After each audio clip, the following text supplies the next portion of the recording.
तो हेलो मेरे प्यारे साथियों, आज की इस वीडियो में बताएंगे बिहार बोर्ड 10th क्लास के एसएसटी के कुछ ऑब्जेक्टिव क्वेश्चन।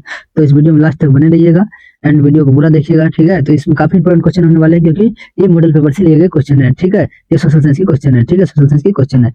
तो वीडियो को करते हैं स्टार्ट, ठीक है। तो आज का पहला पहला क्वेश्चन है इसमें कि द्वितीयक क्षेत्र की गतिविधि में निम्नलिखित में से किसे शामिल करते हैं। द्वितीयक क्षेत्र की गतिविधि में निम्नलिखित में से किसे शामिल करते हैं। इनमें से पहला ऑप्शन है विनिर्माण, दूसरा है निर्माण कार्य, तीसरा है बिजली उत्पादन, ठीक है। तो द्वितीय क्षेत्र में सभी होता है इनमें से, ठीक है। तो इसका राइट आंसर ऑप्शन डी हो जाएगा सभी, ठीक है। एंड अगला क्वेश्चन है कि भारत में कार्यशील जनसंख्या का बड़ा हिस्सा किस क्षेत्र पर आजीविका के लिए निर्भर है। तो ये किस क्षेत्र में, प्राथमिक क्षेत्र में, ठीक है। तो इसका राइट आंसर ऑप्शन ये हो जाएगा प्राथमिक क्षेत्र, ठीक है। प्राथमिक क्षेत्र, इसका राइट आंसर ऑप्शन ये हो जाएगा, ठीक है। एंड अगला क्वेश्चन है कि ब्रूनलैंड आयोग का संबंध निम्नलिखित में से किससे है। ब्रूनलैंड आयोग का संबंध जो है निम्नलिखित में से सतत विकास से है, ठीक है, सतत विकास से है। तो इसका राइट आंसर ऑप्शन डी हो जाएगा सतत विकास, ठीक है। एंड बढ़ते हैं अगला पेज में, अगला क्वेश्चन के लिए। अगला क्वेश्चन है आर्थिक नियोजन हेतु राज्य सरकारों से तालमेल तथा सहयोग का वातावरण बनाने के लिए किस संस्था का गठन किया गया था। ये किस संस्था का गठन किया गया था। ये किया गया था राष्ट्रीय विकास परिषद का, ठीक है। राष्ट्रीय विकास परिषद का किया गया था। इसका राइट आंसर ऑप्शन सी हो जाएगा राष्ट्रीय विकास परिषद का, ठीक है। ऑप्शन नंबर सी हो जाएगा, ठीक है। एंड अगला क्वेश्चन है कि भारत के प्रथम राष्ट्रीय मानव विकास रिपोर्ट के अनुसार निम्नलिखित में से किसकी उपभोक्ता व्यय क्षमता में वृद्धि हुई है। तो किसकी व्यय क्षमता में वृद्धि हुई, तो उसमें हुई है ग्रामीण जनता का, नगरीय जनता का भी और किसान का भी हुआ है। तो इसका राइट आंसर ऑप्शन डी हो जाएगा इनमें से सभी, ठीक है। ग्रामीण जनता का भी हुआ है, नगरीय जनता का भी हुआ और किसान का भी हुआ है, ठीक है। एंड अगला क्वेश्चन है निम्नलिखित में से कौन कृषि आधारित उद्योग का उदाहरण है। निम्नलिखित में से कौन कृषि आधारित उद्योग का उदाहरण है। तो इनमें से चीनी उद्योग भी कृषि गन्ना होता है, तो ये कृषि पर आधारित है। और सूती वस्त्र उद्योग भी, ये कपास होता है, ये भी कृषि पर आधारित है। और खाद्य प्रसंस्करण, ये भी कृषि पर आधारित है। तो इसका भी right answer option number D हो जाएगा इनमें से सभी, ठीक है। ऑप्शन नंबर डी हो जाएगा। एंड अगला क्वेश्चन है कि प्रोन केन्स के अनुसार राष्ट्रीय आय में किसे शामिल करते हैं। प्रोन केन्स के अनुसार राष्ट्रीय आय में किसे शामिल करते हैं। इसमें शामिल करते हैं उपभोक्ता व्यय और विनियोग व्यय, दोनों को शामिल करते हैं, ठीक है। तो इसका राइट आंसर ऑप्शन सी हो जाएगा उपभोक्ता और विनियोग, इनमें से दोनों हो जाएगा, ठीक है।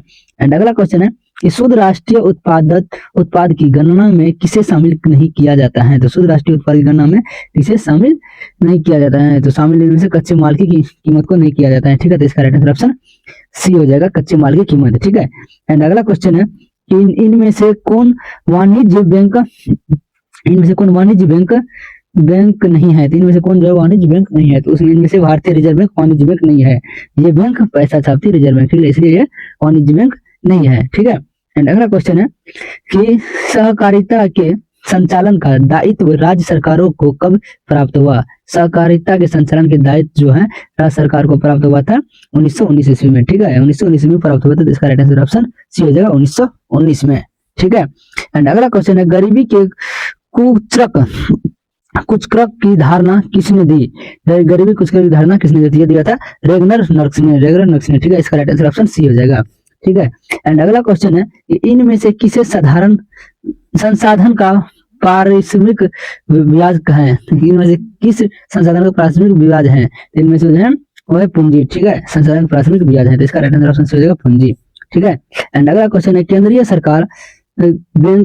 सहकारी बैंक किस स्तर पर कार्य करते हैं। केंद्रीय सहकारी बैंक जो कार्य करते हैं वो करते हैं जिला स्तर पर, ठीक है। तो इसका राइट आंसर ऑप्शन बी हो जाएगा जिला स्तर पर, ठीक है।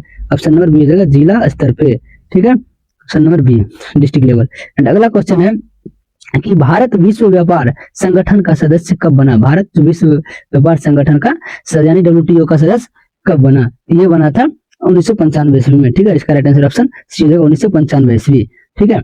एंड अगला क्वेश्चन है राष्ट्रीय फोरम के आदेश के असंतुष्ट उपभोक्ता कितने दिनों के अंदर उच्चतम न्याय अपील कर सकता है। तो ये कितने दिनों के अंदर कर सकता है, ये करता है 30 दिनों के अंदर, ठीक है। 1 महीना यानी 30 दिन के अंदर कर सकते हैं, ठीक है। एंड अगला क्वेश्चन है मेजनी का संबंध किस दल से था। तो मेजनी का जो संबंध था वो था कार्बोनारी दल से, ठीक है, कार्बोनारी दल से था। तो इसका राइट आंसर ऑप्शन सी हो जाएगा, ए हो जाएगा कार्बोनारी दल, ठीक है। एंड अगला क्वेश्चन है कालस्वाद आदेश किसने जारी किया। कालस्वाद आदेश जो है वो जारी किया था मेटर नीरव ने, ठीक है। इसका राइट आंसर ऑप्शन दे देगा मेटर नीरव ने, ठीक है। एंड अगला क्वेश्चन है साम्यवादी शासन पहली बार कहाँ अपनाया गया था? साम्यवादी शासन जो है पहली बार अपनाया गया था वो रूस में अपनाया गया था, ठीक है। तो इसका राइट आंसर ऑप्शन ए हो जाएगा, रूस में, ठीक है। एंड अगला क्वेश्चन है कि रूस की मार्च क्रांति के बाद वहां किसके नेतृत्व में सरकार बनी थी? रूस की मार्च क्रांति के बाद वहां पे जो सरकार बनी थी वो बनी थी केरेंस्की के नेतृत्व में, ठीक है। केरेंस्की के नेतृत्व में बनी थी। तो इसका राइट आंसर ऑप्शन बी हो जाएगा, केरेंस्की। एंड अगला क्वेश्चन है कि चेक्का कैसा संगठन था? कैसा संगठन था? तो चेक्का जो एक संगठन था वो था गुप्त पुलिस संगठन, ठीक है। चेक्का गुप्त पुलिस संगठन था। तो इसका right answer option number A हो जाएगा, गुप्त पुलिस संगठन। एंड अगला क्वेश्चन है प्रथम यूटोपियन समाजवादी कौन था? प्रथम यूटोपियन समाजवादी जो था वो था सेंट साइमन था, ठीक है। तो इसका राइट आंसर ऑप्शन ए हो जाएगा, सेंट साइमन था, ठीक है। सेंट साइमन था, राइट आंसर ऑप्शन ए हो जाएगा। एंड अगला क्वेश्चन है कि बाओदाई की सरकार को निम्न में से किसका समर्थन प्राप्त था? बाओदाई सरकार को निम्न में से किसका समर्थन प्राप्त था? तो समर्थन जो प्राप्त था इनमें से फ्रांस का समर्थन प्राप्त था, ठीक है। इसका राइट आंसर ऑप्शन बी हो जाएगा, फ्रांस का समर्थन, ठीक है। एंड अगला क्वेश्चन है कि जेनेवा समझौता के क्रियान्वयन की देखभाल के लिए बने अंतरराष्ट्रीय आयोग का सदस्य राष्ट्र निम्नलिखित में से कौन नहीं था? इनमें से राष्ट्र कौन नहीं था? इनमें से राष्ट्र जो था वो था चीन नहीं था, ठीक है। तो इसका राइट आंसर ऑप्शन बी हो जाएगा, राष्ट्र चीन नहीं था। एंड अगला क्वेश्चन है कि स्वराज का लक्ष्य किस कांग्रेस अधिवेशन में प्रस्तावित किया गया? तो स्वराज का जो लक्ष्य है किस कांग्रेस अधिवेशन में प्रस्तावित किया गया था? ये किया गया था लाहौर कांग्रेस अधिवेशन में, ठीक है। तो इसका राइट आंसर ऑप्शन डी होगा, लाहौर कांग्रेस अधिवेशन में पंडित जवाहरलाल नेहरू ने किया था। एंड अगला क्वेश्चन है कि तीन कठिया व्यवस्था समाप्त करने के सिफारिश किसने की? तीन कठिया व्यवस्था समाप्त करने की सिफारिश जो की थी वो चंपारण एग्रेरियन समिति ने की थी, ठीक है। चंपारण एग्रेरियन समिति ने की थी। तो इसका राइट आंसर ऑप्शन ये हो जाएगा, चंपारण एग्रेरियन समिति। एंड अगला क्वेश्चन है जलियांवाला बाग हत्याकांड की जांच के लिए किस समिति को नियुक्त किया गया? जलियांवाला बाग हत्याकांड की जांच के लिए समिति को नियुक्त किया गया था, वो किया गया था हंटर समिति को, ठीक है। तो इसका राइट आंसर ऑप्शन बी हो जाएगा, हंटर समिति, ठीक है। एंड अगला क्वेश्चन है कि हिंद स्वराज नामक पुस्तक के लेखक कौन है? हिंद स्वराज नामक पुस्तक के लेखक है वो महात्मा गांधी है, तो ठीक है। इसका राइट आंसर ऑप्शन सी हो जाएगा, महात्मा गांधी। एंड अगला क्वेश्चन है कि 1920 में मानवेंद्र नाथ राय ने भारतीय कम्युनिस्ट पार्टी की स्थापना कहाँ की थी? ये जो पार्टी की स्थापना की थी ये की थी कहाँ पे? ताशकंद में की थी, ठीक है। इसका राइट आंसर ऑप्शन ये हो जाएगा, ताशकंद में की थी, ठीक है। एंड अगला क्वेश्चन है कि वामपंथी शब्द का प्रथम बार प्रयोग किस क्रांति में हुआ? वामपंथी शब्द का प्रथम बार जो प्रयोग हुआ था वो हुआ था इटली के क्रांति में, सॉरी इटली क्रांति में, फ्रांसीसी क्रांति में हुआ था। तो इसका राइट आंसर ऑप्शन बी हो जाएगा, फ्रांसीसी क्रांति में हुआ था, फ्रांसीसी क्रांति में, ऑप्शन नंबर बी हो जाएगा, ठीक है। एंड अगला क्वेश्चन है कि चार्टिस्ट आंदोलन कहाँ हुआ था? तो चार्टिस्ट आंदोलन जो हुआ था वो हुआ था इंग्लैंड में, ठीक है। इसका राइट आंसर ऑप्शन सी हो जाएगा, इंग्लैंड में हुआ था चार्टिस्ट आंदोलन, इंग्लैंड में, ठीक है। चार्टिस्ट आंदोलन इंग्लैंड में हुआ था।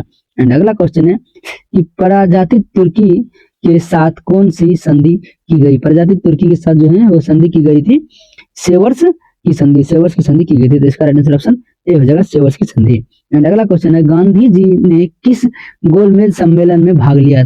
गांधी जी ने किस गोलमेज सम्मेलन में भाग लिया था? तो ये गांधी जी भाग लिया था किस गोलमेज सम्मेलन में? ये लिया था द्वितीय गोलमेज सम्मेलन में भाग, ठीक है। तो इसका राइट आंसर ऑप्शन बी हो जाएगा, द्वितीय गोलमेज सम्मेलन। एंड अगला क्वेश्चन है कि राष्ट्रीय श्रम आयोग का गठन कब हुआ था? राष्ट्रीय श्रम आयोग का जो गठन हुआ था वो 1962 ईस्वी में हुआ था, ठीक है। तो इसका right answer option number C हो जाएगा, 1962 ईस्वी, ठीक है। एंड अगला क्वेश्चन है कि अलेक्जेंड्रिया नामक व्यापारिक केंद्र का स्थापना किसने की? अलेक्जेंड्रिया नामक व्यापारिक केंद्र का स्थापना सिकंदर ने की थी, ठीक है। तो इसका right answer option number A हो जाएगा, सिकंदर ने की थी, ठीक है। एंड अगला क्वेश्चन है अंतरराष्ट्रीय पुनर्निर्माण एवं विकास बैंक को किस अन्य नाम से भी जाना जाता है? इसे जो जाना जाता है किस अन्य नाम से भी जाना जाता है? तो उसे विश्व बैंक के नाम से भी जाना जाता है। तो इसका राइट आंसर ऑप्शन बी हो जाएगा, ठीक है। एंड अगला क्वेश्चन है मार्टिन लूथर का जन्म कहाँ हुआ था? तो मार्टिन लूथर का जो जन्म हुआ था वो हुआ था जर्मनी में, ठीक है। तो इसका राइट आंसर ऑप्शन ए हो जाएगा, जर्मनी, ठीक है। एंड अगला क्वेश्चन है मुद्रणालय स्थापित करने से पूर्व लाइसेंस लेना किसने अनिवार्य किया? तो मुद्रणालय स्थापित से पूर्व लाइसेंस लेना किसने अनिवार्य किया? तो वो किया था गवर्नर जनरल जॉन एडम्स ने, ठीक है, जॉन एडम्स ने। तो इसका राइट आंसर ऑप्शन सी हो जाएगा, गवर्नर जनरल जॉन एडम्स ने, ठीक है। एंड अगला क्वेश्चन है कि मोतीलाल नेहरू ने किस समाचार पत्र का संपादन किया था। मोतीलाल नेहरू ने किस समाचार पत्र का संपादन किया था, तो वो किया था इंडिपेंडेंस का। ठीक है, तो इसका right answer option number A हो जाएगा, इंडिपेंडेंस का किया था। ठीक है, एंड अगला क्वेश्चन है, मैसूर का शासक टीपू सुल्तान किस क्रांति से प्रभावित था। तो मैसूर का शासक जो था वो टीपू सुल्तान किस क्रांति से प्रभावित था, तो वो फ्रांसीसी क्रांति से प्रभावित था। ठीक है, तो इसका right answer option number C हो जाएगा, फ्रांसीसी क्रांति। एंड अगला क्वेश्चन है कि प्रोटेस्टेंट धर्म सुधार की शुरुआत का श्रेय किसने दिया था। प्रोटेस्टेंट धर्म सुधार की जो शुरुआत है वो किसने दिया था, तो वो दिया था मार्टिन लूथर ने। ठीक है, तो इसका राइट आंसर ऑप्शन सी हो जाएगा, मार्टिन लूथर ने धर्म सुधार का श्रेय दिया था। एंड अगला क्वेश्चन है, अन्नामलाई बांध अन्यारायण कहाँ स्थित है। अन्नामलाई बांध जो है वो स्थित है कहाँ पे, तो वो तमिलनाडु में स्थित है। ठीक है, इसका right answer option number A हो जाएगा, तमिलनाडु। एंड अगला क्वेश्चन है कि निम्नलिखित में से किस में जीवाश्म होते हैं, तो ये कोयला में जीवाश्म होते हैं। ठीक है, तो इसका राइट आंसर ऑप्शन सी हो जाएगा, कोयला। ऑप्शन सी हो जाएगा, कोयला। एंड अगला क्वेश्चन है कि तांबा खनन से कौन सा स्थान संबंधित होता है। तांबा खनन से कौन सा स्थान संबंधित होता है, यह होता है क्षेत्रीय स्थान। ठीक है, तो इसका राइट आंसर ऑप्शन सी हो जाएगा, क्षेत्रीय स्थान। ठीक है, एंड अगला क्वेश्चन है कि गेंडवाना कोयला क्षेत्र किस नदी घाटी में पाया जाता है। तो गेंडवाना कोयला क्षेत्र जो है वो किस नदी घाटी में पाया जाता है, तो ये पाया जाता है दामोदर घाटी नदी, सोन नदी और गोदावरी, ये तीनों नदी घाटी में पाया जाता है। तो इसका right answer option number D हो जाएगा। ठीक है, एंड अगला क्वेश्चन है, निम्नलिखित में से कौन नकदी फसल का उदाहरण है। तो निम्नलिखित में से कौन नकदी फसल का उदाहरण है, तो ये मूंगफली जो है नकदी फसल का उदाहरण है। ठीक है, इसका राइट आंसर ऑप्शन सी हो जाएगा, मूंगफली नकदी फसल का उदाहरण है। एंड अगला क्वेश्चन है, भारत में पहली चीनी मिल किसके द्वारा शुरू की गई। तो भारत में पहली चीनी मिल जो शुरू की गई थी वो गई थी ब्रिटिश के द्वारा। ठीक है, तो इसका right answer option number C हो जाएगा, ब्रिटिश के द्वारा शुरू की गई थी। अगला क्वेश्चन है, इनमें से कौन आकस्मिक प्रबंधन का घटक है। तो इनमें से कौन आकस्मिक प्रबंधन का घटक है, तो इनमें से स्थानीय प्रशासन, स्वयंसेवी संगठन और स्थानीय लोग, इनमें से सभी जो आकस्मिक प्रबंधन का घटक है। तो ठीक है, इसका right answer option number D हो जाएगा, इनमें से सभी। एंड अगला क्वेश्चन है, सरदार सरोवर कृत्रिम जलाशय किस नदी पर निर्मित है। सरदार सरोवर कृत्रिम जलाशय जो है वो नर्मदा नदी पर आधारित है। ठीक है, नर्मदा नदी पर आधारित है, इसका right answer option number B हो जाएगा, नर्मदा नदी पर निर्मित है। एंड अगला क्वेश्चन है कि निम्नलिखित में से कौन मानव जनित आपदा है। तो निम्नलिखित में से कौन मानव जनित आपदा है, तो सांप्रदायिक दंगे जो है मानव जनित आपदा है। ठीक है, इसका right answer option number A हो जाएगा।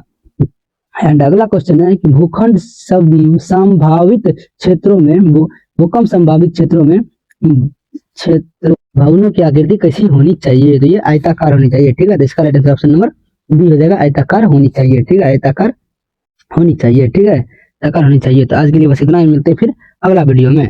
ठीक है।